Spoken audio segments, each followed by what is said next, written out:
Day 4 ઓવરવેલ્મ્ડ reset. ઓવરવેલ્મ્ડ એટલે કે આપણું શરીર અને મન જેટલું કાર્ય કરી શકે છે એના કરતાં વધારે પ્રયત્ન કરવા. જેમ કે કિચન વર્ક, હોમવર્ક, સતત ભાગદોડ કરવી, આપણી પોતાની કિંમતને સાબિત કરવાનું વધારે પડતું આપણી પોતાની જાત પર દબાણ કરવું. આપણે ડેઈલી જેટલી ભાગદોડ કરીએ છીએ એ દરેક ભાગદોડ આપણી શાંતિને છીનવી લે છે. તો આજે રાત્રે સૂતા પહેલાં આંખો બંધ કરીને આપણી જાતને કહેવાનું છે કે મારે કોઈ જ વસ્તુ સાબિત કરવાની જરૂર નથી.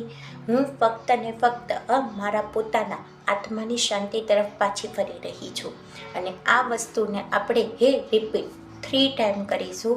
અને જ્યારે આ એક્ટિવિટી કરશું આપણે તરત જ પોતે રિલેક્સ, કામ અને એનર્જેટિક ફીલ કરશું. બિકોઝ કોઈ પણ વસ્તુમાં આગળ વધવું છે તો રીસેટ કર્યા વગર એને આગળ વધવું પોસિબલ નથી. જો તમને આ વિડીયોઝ અને ચેલેન્જીસ ગમે છે તો તમે લાઇક અને સબસ્ક્રાઈબ કરવાનું ના ભૂલશો. Thank you so much.